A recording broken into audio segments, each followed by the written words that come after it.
எல்லோருக்கும் வணக்கம். இன்றைக்கி லீவு நாள். அதனால் வீட்டில் ஏதாவது ஒரு உபயோகமான வேலை செய்யலாம் அப்படின்னு யோசித்தேன். எங்கள் வீட்டில் பார்த்திங்கன்னா நிறையா வேஸ்ட்டாக செடி நிறையா முளைச்சி கிடந்துச்சு. அந்த செடியெல்லாம் பிடுங்கலாம். அப்படி பிடுங்குற செடியை வேஸ்ட்டாக்காமல் எங்கள் வீட்டில் ஒரு தென்னை மரம் இருக்குது, அதுக்கு உரமாக மாற்றலாம் அப்படின்னு நினச்சி தென்னை மரம் பக்கத்தில் ஒரு குழி தோண்டினேன்.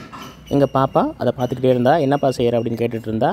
அவளும் எனக்கு தோண்டுறதுக்கு ஹெல்ப் பண்ணா. அப்படி குழி தோண்டும் போது மண்புழு கிடச்சிச்சிங்க.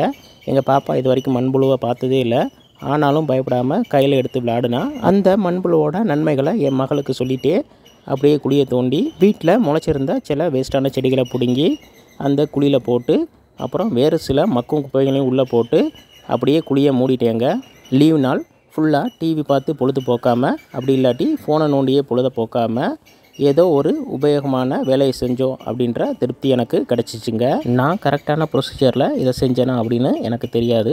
ஆனாலும் ரொம்ப சாட்டிஸ்ஃபேக்ஷனாக இருந்துச்சுங்க. தேங்க்ஸ் ஃபார் வாட்சிங்.